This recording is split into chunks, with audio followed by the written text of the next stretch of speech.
My name is Megan Landry. I'm a Digital Initiatives Librarian at the Robertson Library. We are digitizing vintage PEI postcards to make them available on the library website. They originally came from the PEI Museum and Heritage Foundation.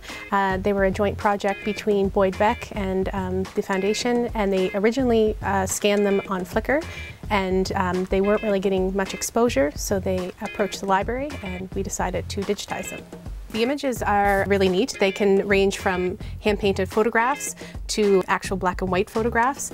A lot of times they are of scenery on Prince Edward Island, but more recent photographs are of tourism attractions such as Cavendish. Because a lot of these buildings that are featured in the postcards are no longer there. So I think it's really neat, especially for newer generations, to be able to see what Charlottetown and the rest of the island used to look like. Not all of the postcards do have personal inscriptions, but the ones that do, typically they're used in between letters. So there's not a whole lot of historical value, but we do find a lot of information about, say, genealogy. So you can see a lot of names, family members across the island, that sort of thing.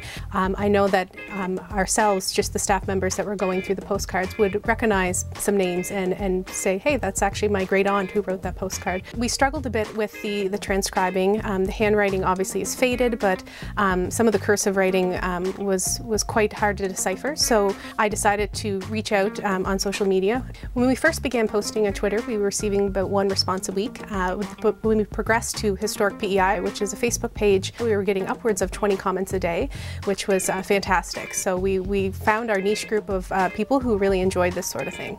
So we actually would like to grow this collection in the future. We've been looking at other vintage PEI postcards that would be transcribed.